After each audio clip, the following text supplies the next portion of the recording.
শুনেছি এখানে যারা মাছ ধরছে নাকি অনেক বড় বড় মাছ পাচ্ছে। চক আজকে আমি আমার পুপাই সোনার জন্য অনেক মাছ ধরবো। আমার পুপাই সোনাকে আজকে ভাত দিয়ে মাছ ভাজা খাওয়াবো। পুপাই সোনা, তুমি ওখানে চুপ করে দাঁড়াও। হ্যাঁ বাবা। হ্যাঁ বাবা, আমি লক্ষ্মী সোনার মতো এখানে চুপ করে দাঁড়িয়ে থাকবো। তুমি শুধু মাছ ধরার দিকে মন দাও, বড় বড় মাছ ধরো বাবা। তুই দেখতে থাক সোনা, তুই শুধু আজকে আমার ট্যালেন্টটা দেখে যে আজ এত মাছ ধরবো, তোর মাকে ঘরে গিয়ে চমকে দেবো, দেখবি। বড় বড় অনেকক্ষণ থেকে কথা বলছো বাবা, তুমি মাছ একটাও তখন থেকে ধরতে পারোনি কিন্তু। খালি বড় বড় মুখে কথা বলছো, মাছ না ধরতে পারলে না তোমার খবর আছে, আমি বলে দিলুম। হ্যাঁ আরে বাবা তুই চিন্তা করিস না, আমি আছি তো, দেখ না এক্ষুনি কতগুলো মাছ ধরে ফেলি।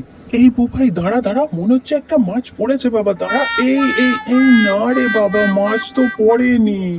না, আমার বাবার দ্বারা মনে হচ্ছে আর হলো না। মা ঠিকই বলে, বাবা কিচ্ছু কাটেন না, শুধু বড় বড় মুখে কথা বলে।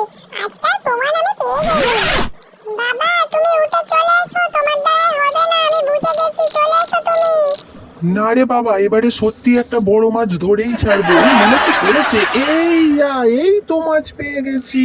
এটা মাছ নয়, এটা পাতা। যাই হোক, ও তো ছোট, বুঝতে পারবে না। ওকে এটা দিয়ে যাই করে ভুলিয়ে রাখি খেলার চলে। হ্যাঁ কই দেখি মাছটা, দেখি আমার হাতে দাও তো দেখি ভালো করে। এটা মাছ কই? এটা তো পাতা। বাবা তুমি আমাকে এতটা বোকা পেয়েছো যে এই পাতাটা দিয়ে মাছ ওরে মারিস না রে বাবা, মারিস না। এই নাও। আরে তোকে বাজার থেকে মাছ নিয়ে এসে খাওয়াবো সোনা, রাগ করে না। এই নাও পুপাইয়ের মা, মাঠ থেকে তোমার জন্য একটা শামুক নিয়ে এসেছি। কি এনে তুই কাঁচা এটা চিবিয়ে খা।